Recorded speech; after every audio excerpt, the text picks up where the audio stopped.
It is Cooper Rush season once again in Dallas, and the Cowboys get the Eagles to test that out for the first weekend. And it's starting to sound like Dak Prescott is out for the year.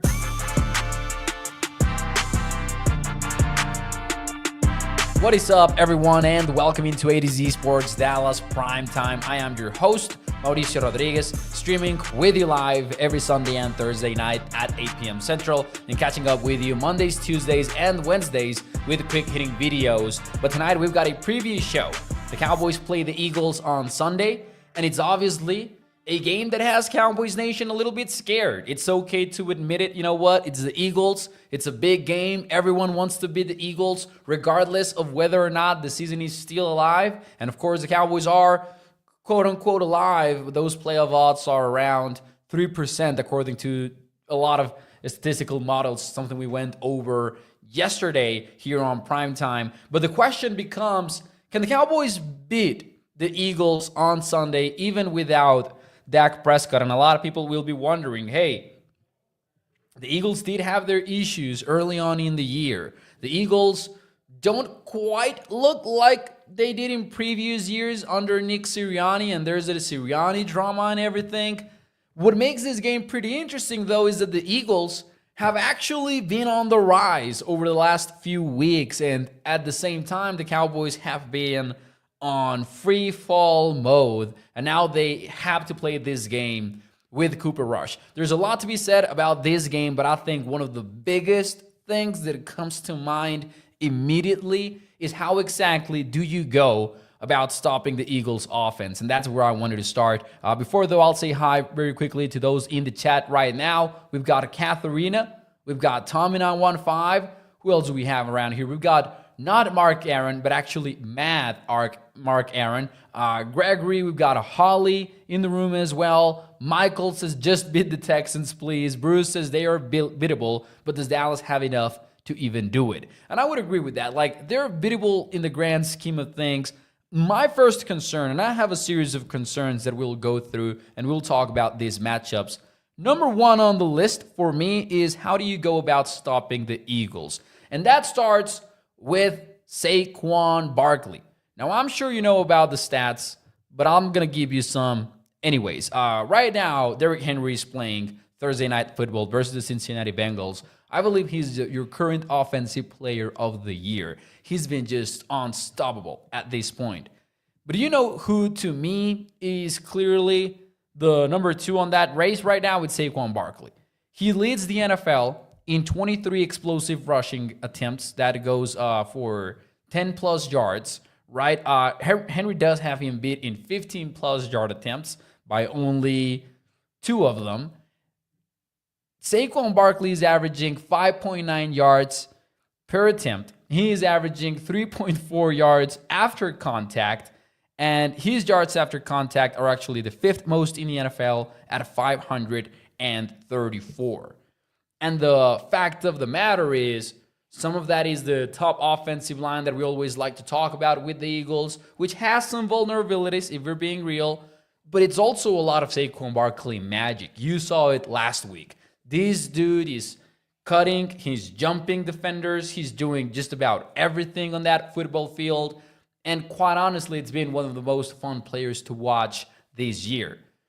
You talk about the Cowboys' defensive line. They're getting Micah Parsons back. Apparently, it's not official yet, but he has been limited in practice Thursday and Wednesday after being a non-participant since suffering an injury in Week 4 versus the New York Giants. And it kind of seems to me like it's almost a fact that Micah is going to play on Sunday, although we'll see. You never know.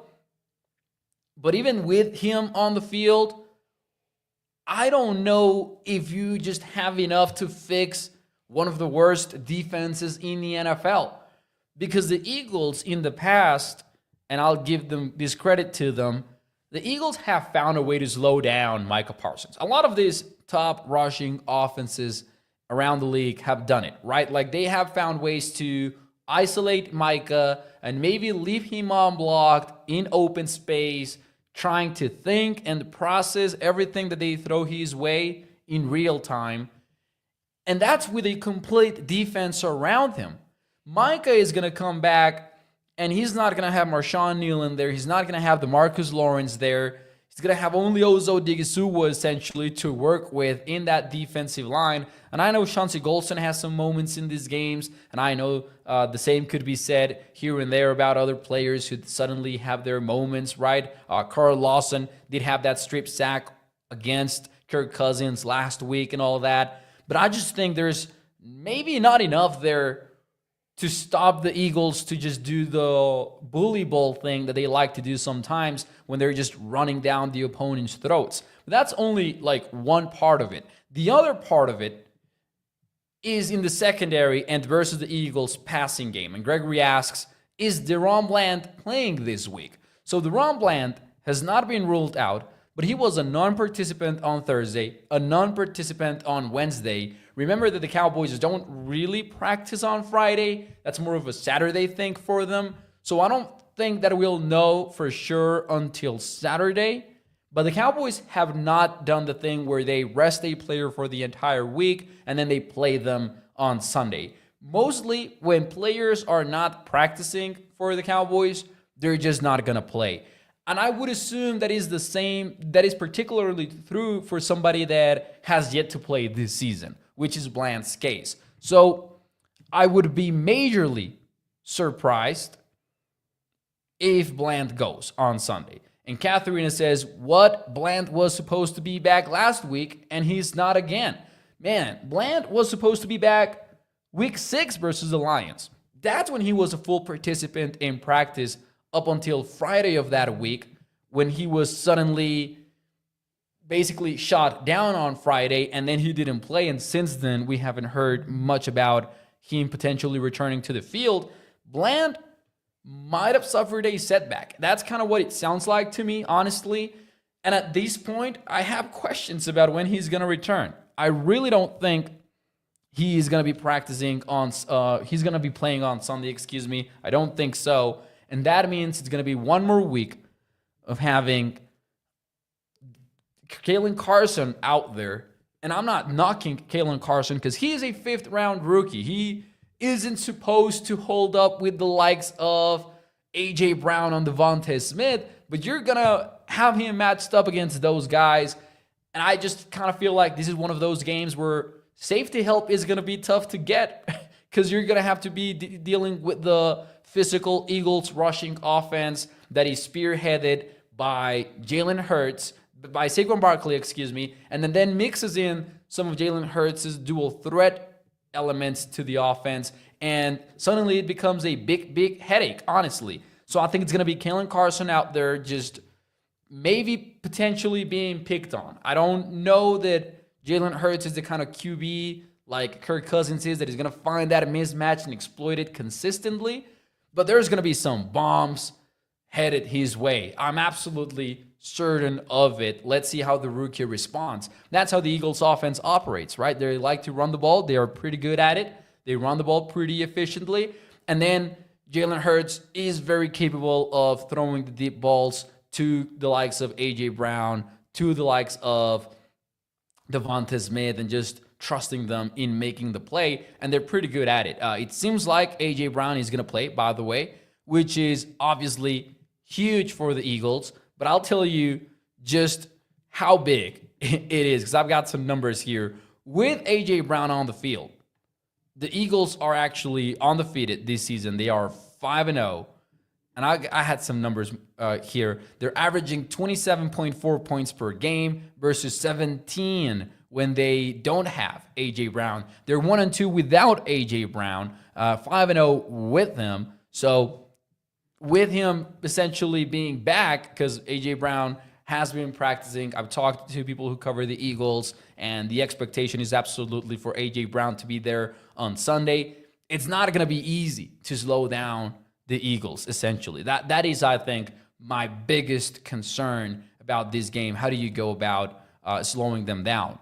One of the big-time matchups to watch, though, and this is one that would favor the Cowboys, in my view, is, remember Jordan Mailata is injured. He was injured a few weeks ago, and the Eagles have missed him. Fred Johnson, the Eagles' left tackle, he is a problem. He's currently graded as the 67th best offensive tackle in the league out of 77 eligible players. And you can see that that's where opponents are focusing their strengths. So this is one of those games where Micah comes back, apparently, and that's one of those mismatches that could really go your way. If the Eagles want to drop back and pass, Micah going up against Fred Johnson is going to be a problem for them. On the other side, they still have Lane Johnson. They have Mekhi Becton at right guard, who's playing pretty well. Jurgens has been pretty decent. There's Landon Dickerson at left guard, who they paid earlier this year. I think really the matchup that could go the Cowboys' way is having Micah Parsons just try to bully the left tackle. The problem, though, is, of course, Jalen Hurts has the run game stuff, right? He can really take off and run and scramble and be a problem in that sense. And the Eagles are likely going to put Micah in conflict a whole lot in this game. I do wonder if we're going to see a lot of blitzing from Mike Zimmer and the Cowboys. You get Micah Parsons back. That is going to be some good pass rush coming your way. But you should be blitzing the Eagles, I think. I think the Eagles are still pretty inconsistent. There have been, versus the blitz specifically, which has been a narrative going back, since honestly, Jalen Hurts is on that team leading the offense. There's been a lot of question marks about can he handle the blitz. And I think earlier in his career, the answer was a resounding no. Like the Eagles were incapable of finding answers to the blitz. Basically, it was all screen routes. Basically, it was all RPOs and that kind of stuff. And sometimes it worked. Sometimes when defenses figured it out, they were just brought to a halt. Kellen Moore came in this year, and they did find some answers early on. There were some games where the Eagles were pretty damn good against the blitz. But then there are still some matchups there in which they cannot get it going. And I think, this is one of those games where I know the numbers have been getting better for the Eagles, but I think if you're the Cowboys entering this game, like the one answer is for you to blitz, I think. Because that is the one thing you could hope for to break this offense down. And I say that with a full understanding that it's going to be tough to slow them down. So if I had to gamble, and I would gamble if I were Mike Zimmer on this one, I would be sending the Marvion Overshown a whole lot against Jalen Hurts and trying to see if I can get him to be a little bit confused. Now, again, Hurts has been getting better versus the blitz. The numbers have been good this year. But there are still some performances out there where you're like, okay, you could still take advantage of some opportunities in that area when you go up against the Eagles. And given the situation, I think that is the Cowboys' best hope, honestly. So we'll see if Mike Zimmer makes that a gamble or not. And speaking of gambles, let me talk to you about our friends over at Texas Card House, where you can join the premier poker experience where the thrill of the game meets the excitement of the community. And I've been saying this pretty much every day. If you want to play poker, you know how important community is. You got to go find the right players, and they're all over at Texas Card House. Remember, this is the perfect blend of luxury, sophistication, and camaraderie for poker aficionados. Whether you're just starting out in the world of Texas Hold'em, in the world of poker, or you are a seasoned pro, make sure you check out Texas Card House at any of their 6 Texas locations. That includes the Las Colinas venues and the Dallas venue. And make sure when you go, check out $2 Tuesday, when you can get $2 draft beer. And if you cannot make it on Tuesday, do not worry, because you can still make the lowball happy hour every single day from 2 p.m. to 7 p.m. Check out our friends over at Texas Card House. I don't know if Mike Zimmer will be making the right gambles, but going to Texas Card House is absolutely the right gamble if you are into poker. Now, moving on a little bit here. Man, the other side of the ball. And let me see what you guys have to say, though, before I move into the Cowboys offense. Bruce says, imagine trying to troll Cowboys fans while this whole season has been miserable. And I think, hey, shout out to our friend Jeff Fox, man. He's an Eagles fan. He's watching some Cowboys content. I respect it, man. I respect going behind enemy lines to try to find some additional content on the game. Gregory says, Mo, any updates on Rashawn, Nealand, and D-Law? Not really. They would both be eligible to play this week. The same goes for Brandon Cooks, but we have not seen any updates. They're not returning to practice yet. And I think that makes sense based on what we learned about their injuries early on, at least regarding the defensive ends. Brandon Cooks, though, was a little bit weird to me because I think the statements on Brandon Cooks were that he was going to be fine after his IR stint, but this should be the week where they are eligible to return because they've missed 4 games now. They've missed the Steelers, Lions, 49ers, and Falcons. They would be eligible to return on Sunday. Doesn't look like any of these players is coming back, however. Now, speaking of Brandon Cooks and the offense, oh man. Cooper Rush is back in the controls of this offense, and I know what a lot of people have been saying. We want Trey Lance. A lot of people want to see Trey Lance out there on the field. I still don't fully understand why. Here's and if you've been watching Primetime over the last few days, you know where I'm going with this. But here's how I view it. If you were the Cowboys coaching staff, I understand a lot of people want to tank. Mike McCarthy does not want to tank. Mike McCarthy is not even going to be here to take advantage of those draft picks in 2025.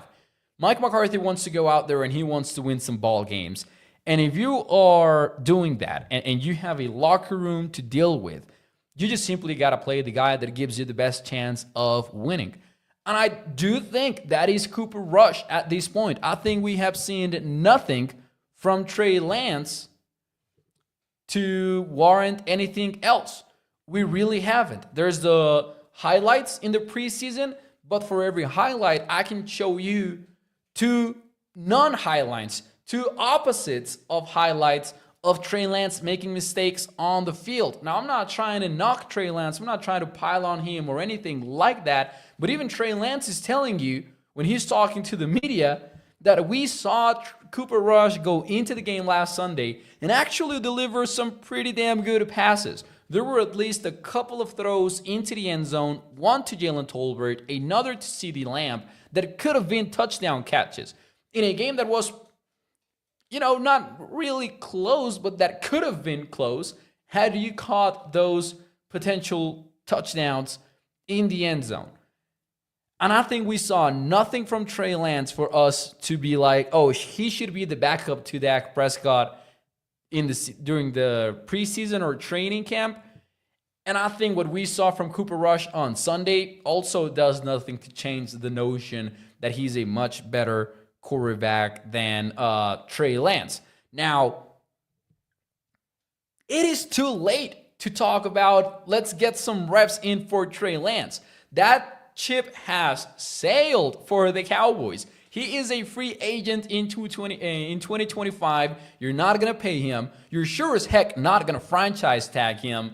So it's not like you're going to be able to, hey, the trade deadline was on Tuesday. By the way, the Cowboys, they gave up a 4th rounder for Trey Lance, and they're not going to get anything out of it. Like, say that you play him.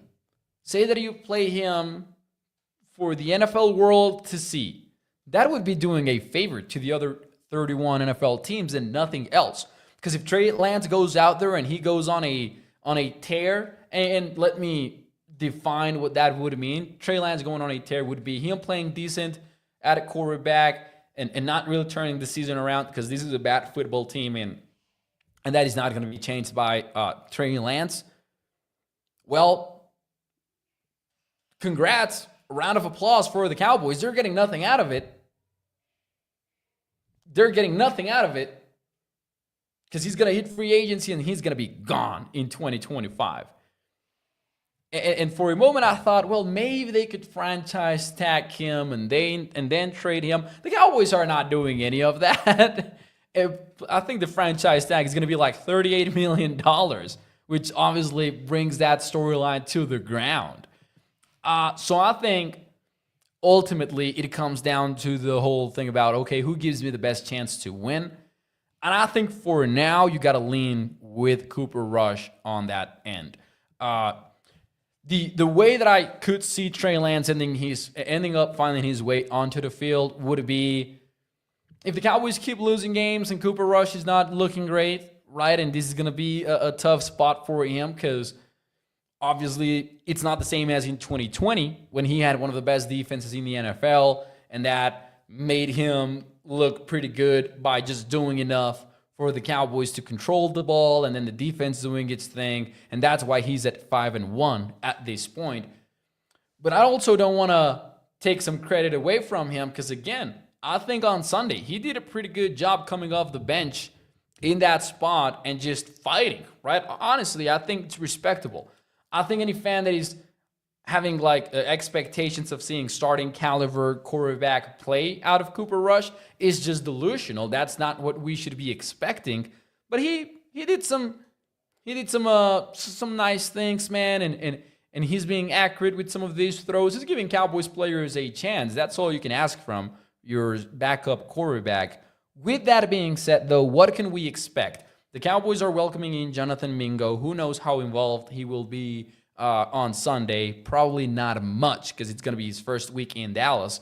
So probably that will take some time, and the Cowboys will want to evaluate him late in the season to know what they've got ahead of 2025 and all that. As I've explained, that is more of a move for the future than it is for the present. But when Cooper Rush was running the offense back in 2020, wow.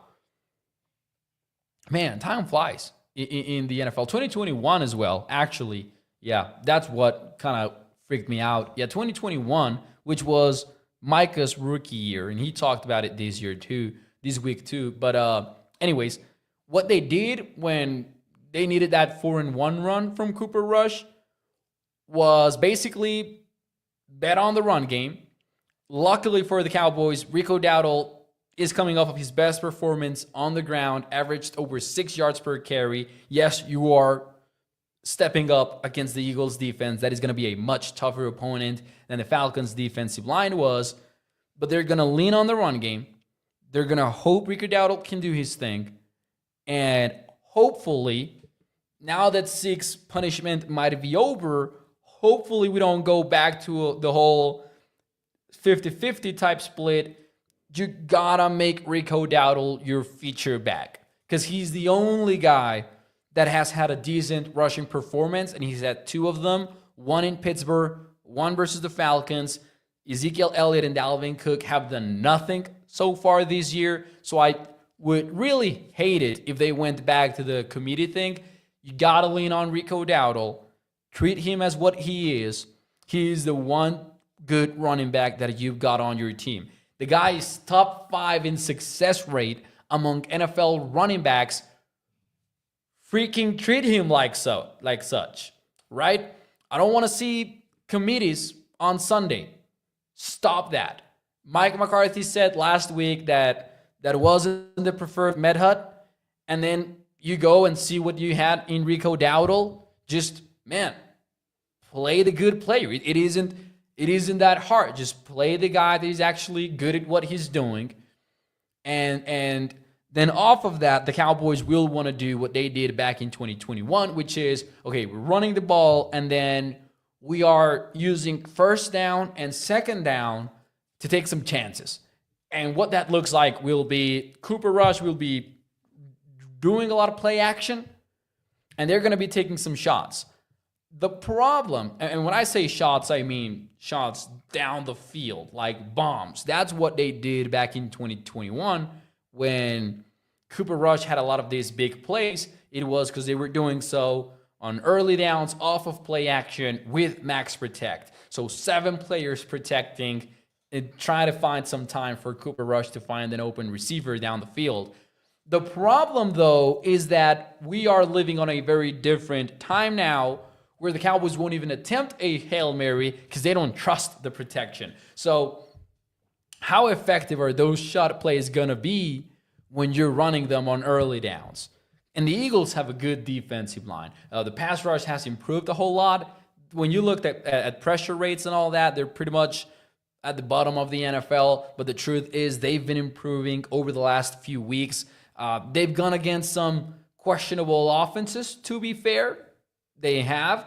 but they did hold the Bengals to 17 points a couple of weeks ago. So there's that. But the Cowboys, I think that is going to be their best chance. Just bet on the running game and then try to find those explosive plays off of play action behind max protect and hope for the best. That is where you are at, honestly, with the Cowboys. I don't think that we're going to see a lot of Mingo. So it's going to be a lot of CD Lamb, a lot of Jake Ferguson and Tolbert. Someone has to step up, I guess. It's going to be a tough game. Good news on the running game, though. I really like what I saw from the Falcons game. Like, I liked it a whole lot because not only did I see Rico Dowdle find those creases and hit them with speed and be patient behind the offensive line, but I also saw, I know Zach Martin has not been the same, but I saw some plays where Zach Martin is climbing to the second level, making the block against these linebackers, faking that he's going to block in the first level and then slipping through the second while Tyler Smith is on a trap block over here. And Cooper Beebe is also good at getting to the second level versus the Falcons when you watch the old 22. I saw some promising signs there. I know it's going to be different against Jalen Carter, against linebackers that like Nakobe Dean. It's not going to be as easy. I understand that. But I think that is the best chance. The secondary for the Eagles is also playing better.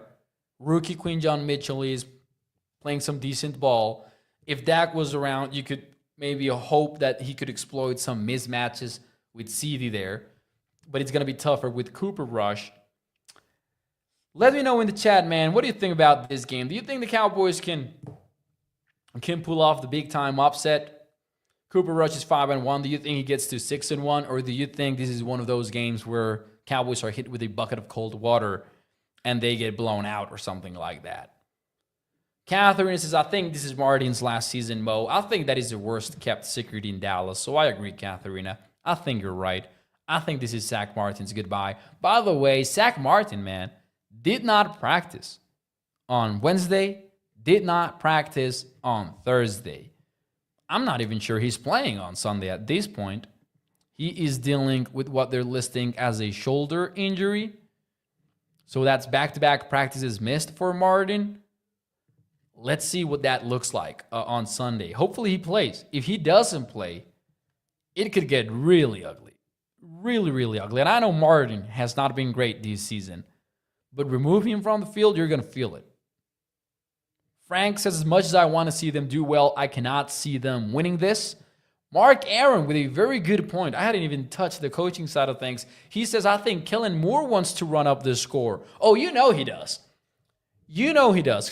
Because how Kellen Moore lived that was, I am being the scapegoat right now, and I'm going to make you pay for it next year, right?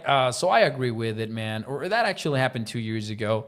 Now that I think about it, he was with the Chargers. That is even in that game, he couldn't do what he wanted to do. Now he's got better talent, so I wouldn't be surprised if that's what happens also, like just Kellen Moore going out on his bag on this game. There's also the Big Fangio matchup. If Dak Prescott was healthy, man, we would be talking a lot about Big Fangio going up versus Dak because we know about that rivalry now. He's been pretty good, man, against Dak in the past. And the Eagles are, honestly, like I'm going to be real with you, it kind of feels like the Eagles are much more well-versed in the Fangio scheme now than they were at the beginning of the season. Like you can see the evolution there more than you can with the Cowboys and Zimmer, if we're being real. Six should have been cut by now, says Mark Aaron. And I'll tell you what, man, I agree with that. I don't like the Six situation one bit. I just wonder how many NFL teams around the league would keep somebody that is not showing up to meetings, because it's multiple meetings, and then Jane Slater's report also said that he had a habitual tardiness. So what that means is that when you go into that meeting, you're not expecting Ezekiel Elliott to be there, right? It doesn't mean that, he's been late a few times. It means chances are Stig's not going to be there when the meeting starts. And then on top of that, he's missing multiple meetings. And on top of that, the guy's not even producing. I wonder Out of the other 31 NFL teams, how many would have gotten rid of him? And I wonder, and I also cannot help but wonder, man, if you are Dalvin Cook and you're in the practice squad and you're going to work and you're doing your thing, you're putting in your reps in and you're working hard, and you're seeing the dude that isn't working hard be active over you. Now Dalvin Cook has been acting, of course, that's been different. Rico Dowdle going down sick versus the 49ers and being like, hey, man, we're good. We'll just do sick now. I don't think that's the morale booster the Cowboys wanted us to believe Zeke was at the beginning of the season. So I agree there, man. I'm surprised. I mean, I'm not sure if I'm surprised, but I don't agree with 6 plays on the team right now. I don't think a lot of other NFL teams would be treating this thing the way the Cowboys are, and that usually is a bad thing. Even though the Cowboys like to say they do things differently and have nothing to show for it, though.